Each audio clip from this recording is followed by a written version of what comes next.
mais ce sera le même moment. Tout œil le verra quand il reviendra.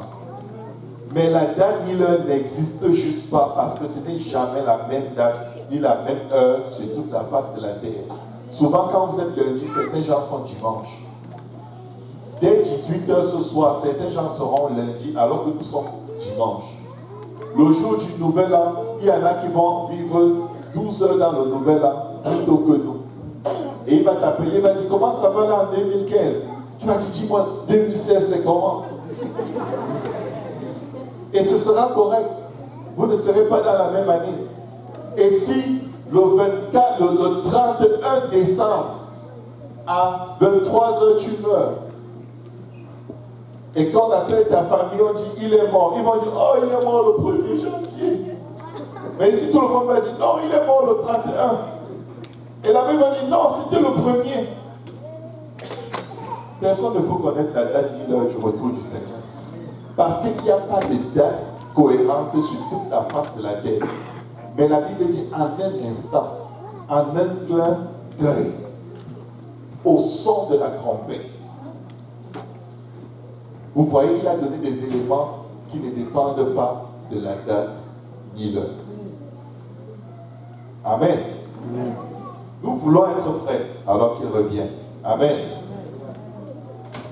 Nous rendons infiniment grâce à Dieu pour tous les chapitres positifs de l'année qui sont encore en mode d'écriture. Pourquoi est-ce que je parle des chapitres de notre vie de cette année qui sont en mode d'écriture? C'est parce que l'année n'est pas finie. Il reste 4 jours pour que tu changes ta vie, pour que tu mettes ta vie à un endroit où l'étendard de Dieu va être élevé et Satan va être sous tes pieds.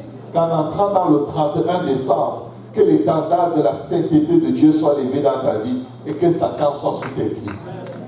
Tu peux encore changer 2015 parce que 2016 ne sera que la continuité de 2015. Tu peux encore te réconcilier avec des gens à qui tu en veux au fond de ton cœur. Tu peux encore pardonner à quelqu'un en 2015. Ne laisse pas ton bilan être que tu n'as pas pardonné les péchés de quelqu'un. Imagine-toi tous les péchés d'une année que Dieu n'a pas pardonné parce que tu n'as pas pardonné à quelqu'un. Tu rentres en 2016 avec les péchés de 2015 parce qu'en 2015 tu n'as pas pardonné. Tu commences ton année avec un paquet de péchés. Pardonnez. Aimez vos ennemis. Écrivez-leur des cartes de vœux. Priez pour eux. Bénissez-les. Même s'ils vous rejettent encore, même s'ils disent je ne crois pas en ton affaire, dites moi je crois en mon affaire. C'est pourquoi je t'aime au nom de Jésus. Même si vous ne le ressentez pas, appelez à l'existence des choses qui ne sont pas. Je vous dis, ça va devenir comme vous l'avez prononcé. Parce que la vie et la mort sont au pouvoir de notre langue. Amen.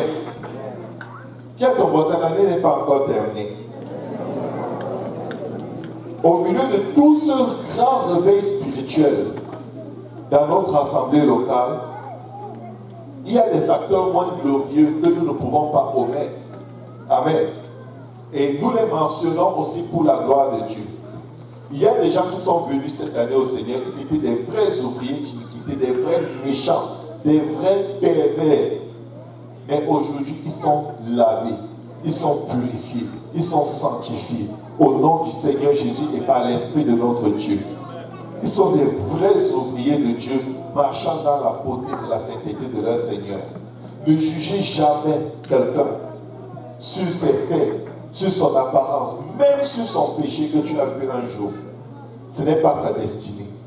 Il est dans un processus et il va quelque part. Le triste là-dedans, c'est que cet injuste devient injuste pendant que d'autres injustes deviennent justes. Ça, c'est très triste. Parce que la Bible déclare ceci. Si le juste se détourne de sa justice pour commettre l'iniquité, on ne se souviendra plus d'aucune de ses œuvres de justice.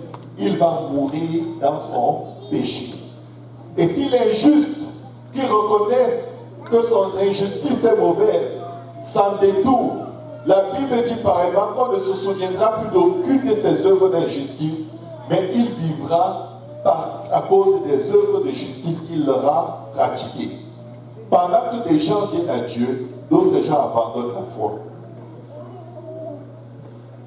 Amen. D'autres gens ont abandonné la foi cette année, mais nous prophétisons et décrétons qu'ils reviendront au nom de Jésus-Christ. Tant qu'ils respirent, nous allons prier pour eux. Nous allons déchirer le filet de l'oiseleur. Nous allons déchirer le voile spirituel que l'ennemi de l'âme a mis sur leur vie. Et nous les commandons de revenir dans la bergerie au nom de Jésus. N'abandonnez pas les membres de vos familles qui n'ont pas cru. N'abandonnez pas ceux qui vous ont insulté, insulté l'Église, insulté vos pasteurs, insulté tout le monde. Pardonnez-leur, car ils ne savent pas ce qu'ils font. Alléluia. Merci Seigneur Jésus. Que quelqu'un dise merci Seigneur Jésus. Nous avons encore la gorge serrée et nous poussons souvent des cris de détresse par rapport à ceux qui ont abandonné particulièrement la vérité biblique.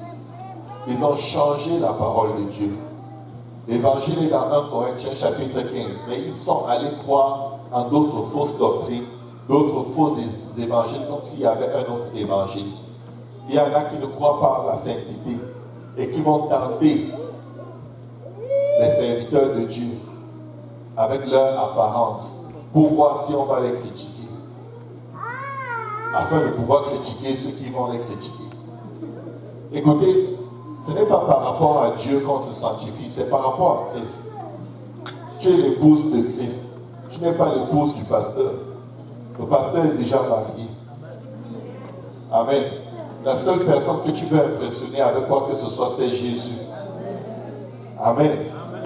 Donc ne t'attends pas à faire des choses qui ne sont pas en ordre avec la parole de Dieu pour voir si le pasteur va te dire ce n'est pas en ordre.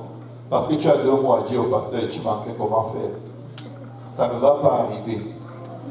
Chacun s'assoit, Dieu le pousse, comme on dit au Cameroun. Donc vous devez chercher Dieu pour vous-même. Amen. Les raisons de l'abandon de la vérité biblique sont divergentes, mais elles produisent le même effet. Si tu changes l'évangile, la Bible dit que vous êtes l'évangile dans lequel vous avez persévéré et par lequel vous êtes sauvés, si vous le gardez tel que vous l'avez reçu au départ. Je suis venu dire à quelqu'un aujourd'hui, si tu as changé l'évangile, tu n'es plus sauvé. Même si tu avais obéi à l'évangile. Autrement, vous aurez cru en vain. Si tu ne retiens pas l'évangile tel qu'il a été annoncé par Pierre le jour de la Pentecôte, ton évangile n'est pas bon. Autrement que de cette façon prêchée par les apôtres, tu as cru en vain. Et aujourd'hui, il te reste 4 jours pour mettre ta vie en ordre avec Dieu et obéir à l'évangile tel que c'est écrit dans la Bible.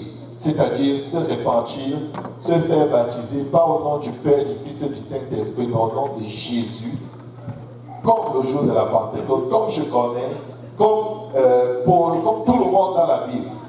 Personne n'a été baptisé dans les titres Père, Fils, Saint-Esprit, mais tout le monde a utilisé le nom qui est au-dessus de tout nom. Car il n'y a de salut en aucun autre. Il n'y a sous le ciel aucun autre nom qui ait été donné parmi les hommes par lequel nous devions être sauvés. Amen. Nous mentionnerons aussi avec beaucoup d'angoisse, malheureusement, ceux qui se sont constitués ouvriers d'iniquité. Je vais vous dire une chose, mes frères et mes sœurs. Nous sommes dans un processus comme celui de Moïse et le peuple de Dieu dans le désert. Vous pouvez pécher comme vous voulez. Moïse ne voyait pas le péché des gens, à moins que Dieu expose. Le fait que ton péché ne soit pas exposé ne veut pas dire que tu es correct. Le fait que les calomnies, les médisances, les langues d'aspic, les venins de serpent, qu'on projette souvent parce qu'on est dans un moment émotionnellement énervé, le fait qu'on fasse cela et que rien ne nous arrive ne veut pas dire que le jugement de Dieu ne va pas finir par arriver à un moment. Et nous ne voulons pas être de ceux qui fatiguent l'Esprit de Dieu, qui attristent l'Esprit et qui rentrent avec une légion de démons, de haine et de méchanceté. Et il faut beaucoup adorer Dieu pour faire sortir ces esprits et avoir la liberté de prêcher la parole. Amen. Beaucoup de gens croient mentalement, mais ils persistent à vivre dans le péché. Le fait que tu crois n'est pas le fait que tu admettes que ce qu'on te prêche est vrai. C'est le fait que tu fasses ce que la parole de Dieu te dit. Ceci dit, pour discerner si tu es encore croyant ou pas, regarde seulement aux œuvres. La Bible dit, ce n'est pas ceux qui disent Seigneur, Seigneur, qui entreront dans le royaume des cieux, mais ceux qui font la volonté de mon Père. Amen.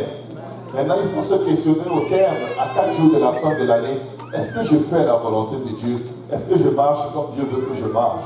Amen. Parce que plusieurs me diront en ce jour-là, dit la parole de Dieu, Seigneur, Seigneur, n'avons-nous pas chassé les démons en ton nom? N'avons-nous pas fait ceci, cela en ton nom? Il dira, éloignez-vous de moi, je ne vous connais pas. Vous qui commettez l'iniquité, ce n'est pas que vous ignorez Dieu. Ce n'est pas que vous ne croyez pas que Dieu aime, il fait ce qu'il va dire, ce qu'il dit qu'il va faire. Mais vous savez toutes ces choses et vous continuez de persévérer dans votre péché comme si Dieu n'existe pas. Vous n'êtes même plus sensible au péché parce que finalement ce n'est même plus un péché pour vous. Vous vous offrez les moyens de commettre vos choses et vous allez les faire. Votre conscience est morte et a besoin de se réveiller. Gloire à Dieu pour le Saint-Esprit qui peut encore vous ressusciter. Amen. Le Saint-Esprit peut nous ressusciter si nous nous humilions devant Dieu dans la prière et si ça prend cela le jeûne, que nous prions par le Saint-Esprit qui va raviver notre conscience du bien et du mal. Amen. Ne méprisons pas le jugement de Dieu. Ne méprisons pas le châtiment de Dieu. L'esprit d'iniquité sévit librement dans la vie de plusieurs personnes. Et ce n'est pas seulement les gens du monde, c'est les gens de la maison de Dieu. Vous savez, l'esprit d'iniquité, c'est celui qui t'aveugle et qui te convainc que tu as le droit de dire ce que tu dis, alors que l'esprit de Dieu t'a dit, ferme ta bouche. Tu ne sais pas de quoi tu parles dans l'ignorance. Mais l'esprit d'iniquité te donne des raisons de t'élever contre l'autorité de la parole de Dieu et de faire ce que ta chair te commande de faire. Cet esprit a pour mission de décourager beaucoup de gens, les enlever dans l'église. Sauf que l'esprit d'iniquité qui n'écoute pas l'église. La Bible donne la parabole du semeur qui a sémé de la bonne semence dans son champ. Et cette semence est identifiée comme étant les enfants du royaume. Et pendant que tout le monde dormait, son ennemi est venu s'aimer de la mauvaise semence. Et la Bible décrit la mauvaise semence comme étant les enfants du diable.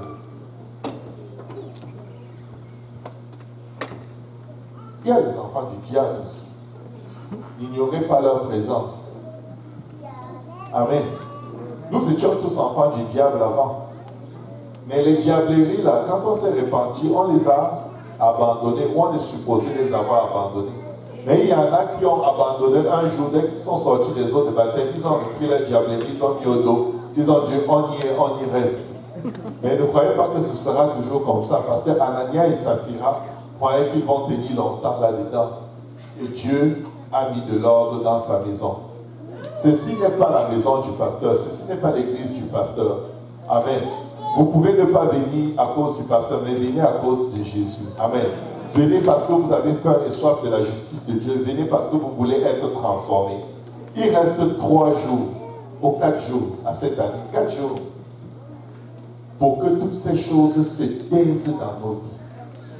Pour que toutes ces choses qui ne sont pas agréables finissent dans nos vies. Nous finissons cette année dans quelques jours. Et nous rendons grâce au Seigneur Jésus qui a permis que le frère Nono sorte de son premier CD. Et si vous ne l'avez pas acheté, je vous le conseille vivement. Parce que l'Esprit est là. Amen. Quand il chante, quel est ce Dieu qui n'a pas été attiré par ma beauté, mais qui a été attiré par mon iniquité? Je vais vous dire une chose, ce n'est pas un Dieu idiot. C'est un Dieu saint. Quand il est attiré par ton iniquité, il vient le chercher. Donne-lui ton iniquité. Donne-lui ton péché. Ne cache pas. Ne sois pas une personne à l'église et quand tu rentres chez toi, les démons sont obligés de fuir parce que tu les as dépassés. Tu es pire qu'eux. Ils viennent même chercher de l'inspiration chez toi. Amen. Il y a des gens qui vont peut-être aller commettre de la fornication ce soir. Il y a des gens qui vont peut-être aller regarder la pornographie ce soir. mais que ce ne soit pas votre nom dans cette liste des ouvriers d'iniquité de ce jour. C'est le dernier dimanche de l'année. Mets une pause. Dis Seigneur, donne-moi la force de faire un répit de 24 heures pour honorer ce jour du Seigneur. Amen.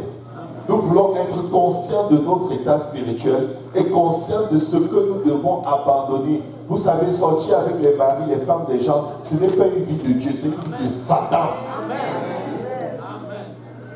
C'est une vie de Satan. La fornication, c'est de Satan. Flirter avec des gens qui ne sont pas vos fiancés, c'est du satanisme. C'est du satanisme. Vous croyez que vous faites quoi? Vous sémez la confusion. Amen. Nous ne voulons pas être satanistes à la fin de l'année. Nous ne voulons pas être les ouvriers d'iniquité à qui le Seigneur va dire peut-être en 2016. Vous savez, on rentre dans 2016 probablement vers la 3e guerre mondiale. La guerre, l'événement, la catastrophe nucléaire, peut-être que la plus grande catastrophe nucléaire que le monde n'ait jamais connue. Peut-être en 2016, on n'aura plus l'occasion de s'asseoir dans l'assemblée comme ça. Peut-être à cause de la grande persécution qui va venir sur les croyants.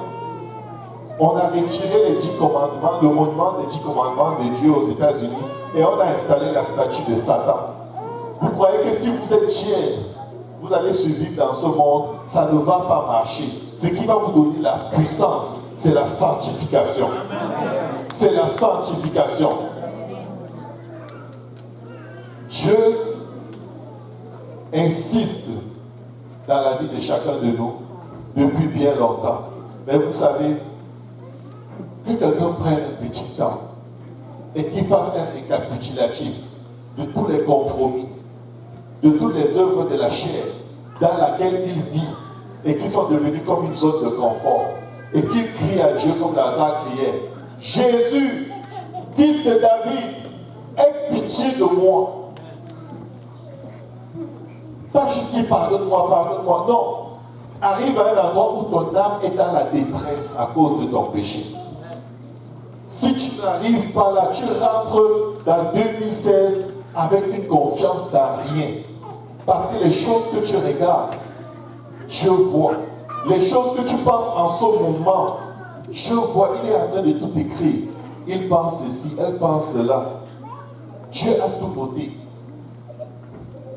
Les choses que je pense pendant que je prêche, Dieu a tout vu.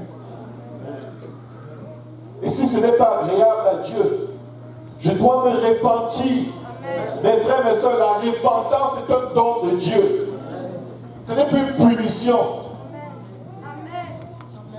Le jour de la Pentecôte, Pierre a dit: repentez-vous.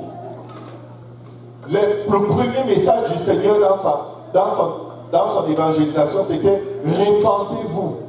Peuple de Dieu, repentons-nous. Repentons-nous, ça ne tue pas, ça donne la vie. Et la vie en abondance. Car sans la repentance, il n'y a pas de pardon de péché. Jésus n'a pas versé son sang pour qu'on foule son sang aux pieds avec toute forme de péché et d'iniquité. Pourquoi est-ce que je parle comme ça? Quelqu'un m'a dit: je pointe quelqu'un. Tu peux le dire. Mais je suis dans la Bible. 1 Corinthiens chapitre 5, Éphésiens chapitre 5. Ces péchés se passaient dans l'église depuis le début. Les rébellions, des gens qui couchaient même avec les femmes de leur père. C'est dans votre Bible. Le Seigneur me met à cœur de dire à quelqu'un aujourd'hui: assure-toi que ton bilan est positif au moment où tu traverses dans la nouvelle année. Parce que à chaque bilan négatif vient toujours s'associer un esprit qui réclame ton âme. Le Seigneur nous a envoyé gagner les âmes. Il est mort à la croix pour les âmes, n'est-ce pas? Satan veut aussi les âmes. Il y a deux qui se battent pour chacune de nos âmes: le Seigneur et le diable. C'est votre décision qui va faire la victoire dans un camp et l'échec dans l'autre. Je ne veux pas perdre. Je veux être de ceux qui s'attachent au Seigneur et qui vivent et qui ont la vie en abondance. Mes frères, mes sœurs, Ne finissons pas cette année dans une mauvaise note. Ne finissez pas cette année dans les jalousies. Au cours de cette année, on a vu beaucoup de situations émotionnelles. Beaucoup de jeunes qui tombent amoureux comme des poulettes dans un poulailler. C'est du n'importe quoi. Je vous dis, c'est du n'importe quoi. 15 ans, 16 ans, 17 ans, 18 ans, vous tombez amoureux de quoi? C'est qui? C'est quoi ces enfantillages? Vous avez oublié pourquoi vous êtes là? C'est pas un club d'amoureux.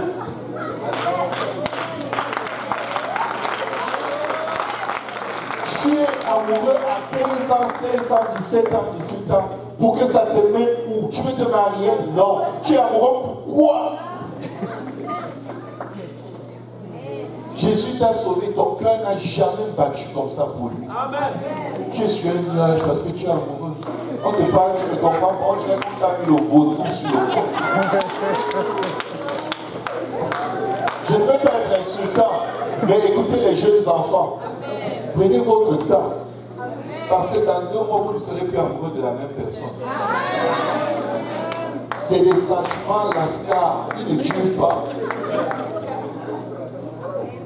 C'est du banditisme émotionnel. Si vous vous habituez à tomber amoureux et à briser et à tomber amoureux, à un moment vous allez perdre votre identité. Vous ne saurez même plus qui vous êtes. Vous allez tomber amoureux de 10 personnes au même moment. Et vous arrivez à un âge où vous êtes incapable de vous décider, voici la personne de ma vie. C'est la personne de ma vie, mais il n'a pas de voiture. Donc ce n'est pas vraiment lui. Ah, lui, il a la voiture, mais il m'aime et il aime quelqu'un d'autre. Mais je vais m'accrocher, il va finir par m'aimer. Vous êtes quoi? Les filles du grand roi, me faites pitié. Vous devriez avoir une plus grande valeur de vous-même. Je parle en tant que père. J'ai beaucoup de filles dans cette assemblée. Écoutez, une femme qui déprime parce qu'elle n'est pas mariée ne sera jamais heureuse dans le mariage. Impossible. Tu entres dans le mariage pour rendre quelqu'un heureux, c'est pas pour être heureux. Et tu ne peux pas donner ce que tu n'as pas. Les gens qui sont prêts pour le mariage sont heureux avant le mariage. Ils sont heureux dans le célibat. Ils sont heureux dans leur état. Le mariage ne rend pas heureux, mes amis. Le mariage, c'est le temps de bataille de Satan. Tu n'es pas heureux, tu veux qu'on te marie pour que tu sois heureux. Tu ne seras pas heureuse. Ce n'était même pas dans mes notes. Excusez-moi, madame la lycée.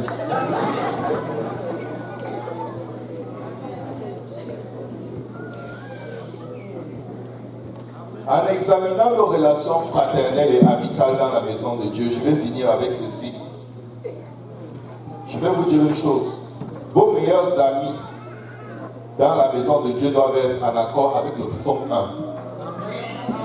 Si ta relation ne passe pas à travers le tamis du psaume 1, c'est pas à toi de ce frère ou de cette soeur. C'est pas à toi. Je suis venu vous dire, Jésus est venu mettre l'épée. Jésus n'est pas venu faire des amitiés. Jésus est venu, ceux qui ont fait un soir de la justice. Si ton amitié et tes relations avec qui que ce soit dans la maison de Dieu n'est pas en accord avec le psaume 1, disqualifie-toi de cette amitié. Amen. Comment tu vas marcher avec quelqu'un qui te donne des conseils de méchanceté, qui t'entraîne dans le péché, qui passe le temps à se moquer les uns des autres? Ce n'est pas ton ami. Verset 2. Quelqu'un qui n'aime pas que tu parles de Dieu, qui estime que tu es trop religieux, tu es trop spirituel, tu veux montrer que tu connais Dieu plus que qui? Que vos amis soient des gens qui méditent la parole de Dieu, qui veulent toujours et encore parler de Dieu, qui ont encore quelque chose à dire sur Dieu et qui ont encore découvert quelque chose sur Dieu. Sinon, ce ne sont pas vos amis, ce sont vos ennemis. Verset 3. Écoutez, il y a des gens qui ont une stérilité spirituelle et qui n'ont pas l'intention de devenir comme un arbre planté auprès des courants d'eau. Ne reste pas près de lui, ils vont boire tout l'eau qui reste en toi. Ils ne portent aucun fruit. Tu restes près de... Mais, pasteur Serge, il faut aussi aider les gens. Aider-les à distance. C'est la prière qui peut les sauver de leur situation.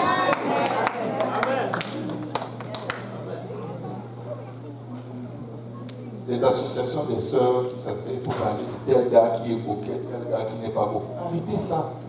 4 jours pour terminer. 4 jours pour changer le sujet de vos conversations. Amen. Amen.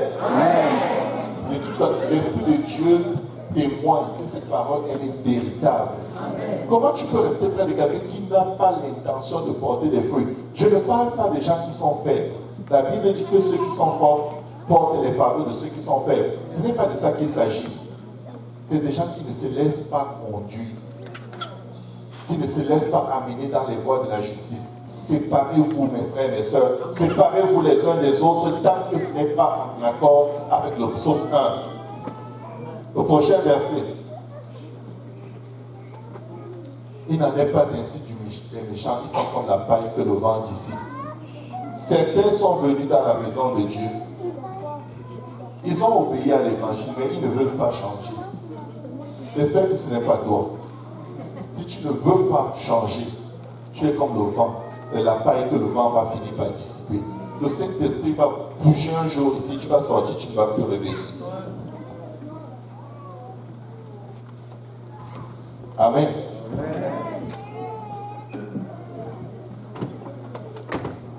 Beaucoup ont décidé de ne pas se repentir des péchés qui sont dans leur vie. Si tu es dans ce sanctuaire aujourd'hui et qu'il y a un péché dans ta vie auquel tu t'accroches, que tu ne veux pas remettre à Dieu, que tu ne veux pas laisser aller, tu as 4 jours pour le faire. Amen.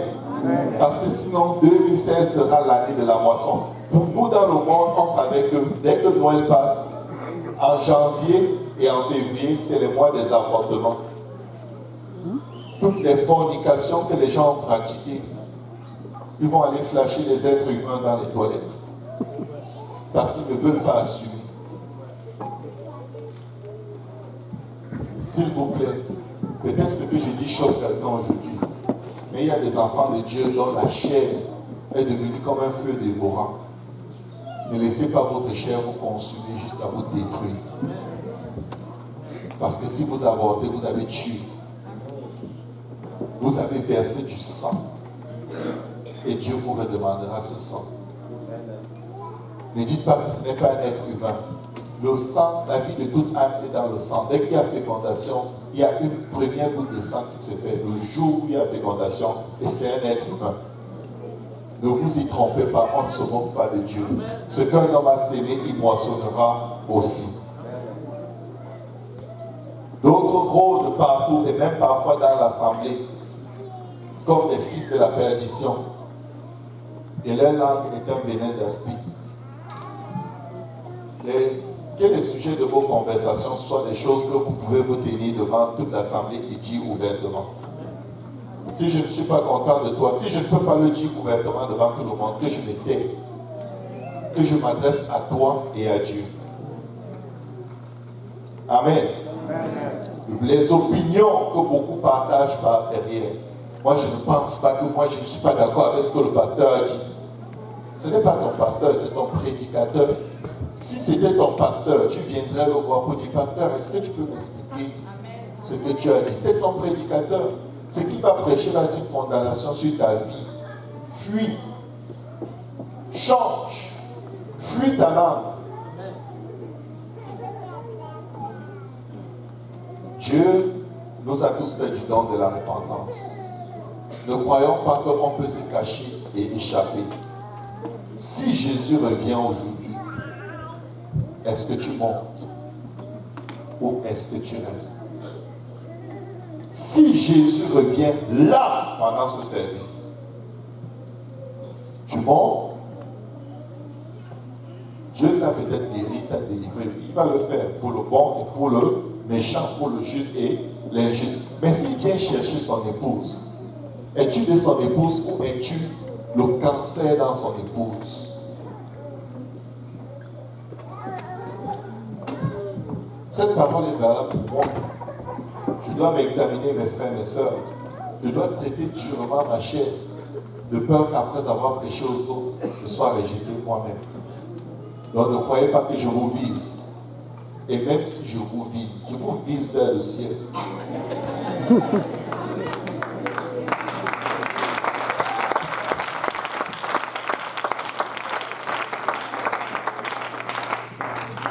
Choisissez aujourd'hui qui vous voulez servir. Le Seigneur dit, voici, j'ai mis devant vous le chemin de la vie et le chemin de la mort. Mais choisissez la vie afin que vous viviez. Que le Seigneur vous bénisse. Je vous aime dans le merveilleux nom de Jésus. Venons nous répartir quelques minutes qui nous restent et continuons dans une vie de repentance pour rentrer dans la nouvelle année et jusqu'à ce que le Seigneur vienne. Si on peut tous se lever.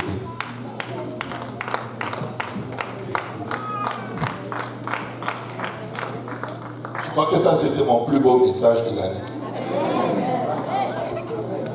Je ne m'attends pas à ce que quelqu'un l'approuve. Il est beau ce message. Il m'a redirigé vers le ciel. Je vous dis, écoutez, s'il y a une seule personne ici pour qui Dieu a envoyé ce message, il veut que ce message soit prêché. Et je sais que je ne suis pas seul. Amen. Au moins les pasteurs ici veulent aller au ciel. Là, au nom de Jésus, est-ce qu'on peut acclamer le Seigneur?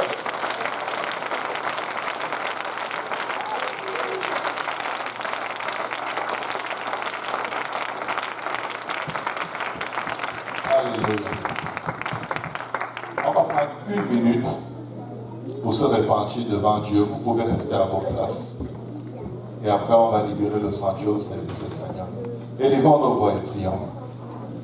Alléluia, Seigneur Jésus.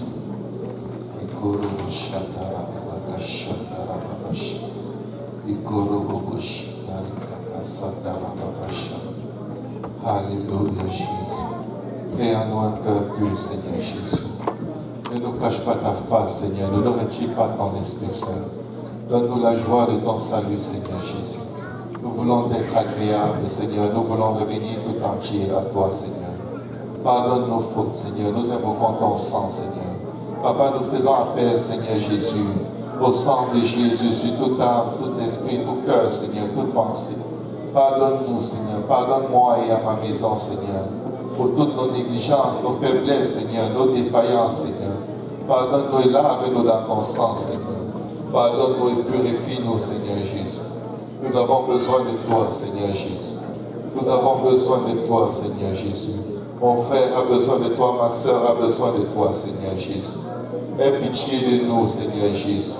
Pitié de nous selon ta bonté, selon ta grande miséricorde. Efface nos transgressions, Seigneur. Que quelqu'un invoque le sang de Jésus sur sa vie et sur sa famille. Lave-nous complètement avec le sang de Jésus, Seigneur. Lave-nous de nos iniquités, purifie-nous de nos péchés, Seigneur. Nous reconnaissons nos transgressions et nos péchés sont constamment devant nous, Seigneur. Nous avons péché contre toi seul, nous avons fait ce qui est mal à tes yeux, Seigneur. En sorte que tu seras juste dans ta sentence, sans reproche dans ton jugement. Nous sommes nés dans l'iniquité et nos mains nous ont conçus dans le péché, Seigneur. Mais tu veux que la vérité soit au fond de nos cœurs, Seigneur. Fais donc pénétrer la sagesse au-dedans de nous, Seigneur Jésus. Purifie-nous avec le sang de Jésus et nous serons purs, Seigneur. Lave-nous avec ton sang et nous serons plus blancs que la neige, Seigneur. Annonce-nous l'allégresse et la joie, Seigneur. Et nos os brisés se réjouiront, Seigneur. Détourne ton regard de nos péchés, Seigneur Jésus. Efface toutes nos iniquités, Seigneur Jésus. Oh Dieu, crée en nous un cœur pur, Seigneur. Renouvelle en nous un esprit bien disposé, Seigneur. Ne nous rejette pas loin de ta face, ne nous retire pas ton Esprit Saint, Seigneur Jésus. Ne nous rejette pas loin de toi, Seigneur. Rends-nous la joie de ton salut, Seigneur. Et qu'un esprit de bonne volonté nous soutienne, Seigneur. Nous enseignerons tes voies à ceux qui les transgressent, Seigneur. Et les pécheurs reviendront à toi, Seigneur Jésus. Oh Dieu, Dieu de notre salut, Seigneur. Délivre-nous du sang versé, Seigneur. Papa, les impurités, les fornications, les mauvais témoignages, Seigneur. Les impudicités, Seigneur. Et nos larmes célébreront ta miséricorde. Seigneur, ouvre nos lèvres, Seigneur. Et nos bouches publieront tes louanges, Seigneur. Papa, reçois le sacrifice de notre adoration, Seigneur. Papa, nos cœurs brisés, Seigneur Jésus. Tu ne les dédaignes point, Seigneur. Reçois-nous, Seigneur. Que ton sang nous lave, Seigneur. Que ton sang nous purifie. Que ton sang nous sanctifie, Seigneur. Au nom du Seigneur Jésus et par ton esprit, Seigneur. Répand par ta grâce tes bienfaits sur ton peuple, Seigneur. Sur moi, ma maison, mes frères, mes sœurs, Seigneur. Sur ton peuple, sur l'Église, Seigneur. Alors tu agréeras des sacrifices de justice, Seigneur. Des holocaustes et des victimes tout entières. Nous t'offrons nos actions de grâce, nos louanges sur ton autel. Crée en nous un cœur pur, Jésus. Renouvelle en nous un esprit bien disposé, Père. C'est dans le merveilleux nom de Jésus que nous avons prié. Et le peuple de Dieu dit au nom de Jésus. Alléluia. Dis à ton voisin, tu vas y arriver. Tu vas y arriver. Au nom de Jésus. Que Dieu vous bénisse. Nous libérons rapidement le sanctuaire pour le service espagnol. Et on se retrouve à 18h au service bilingue. Soyez bénis. Ceux qui ont besoin de prier peuvent aller dans le sous-sol. Il y a de la place. Il y a des salles de niveau pour prier. Amen.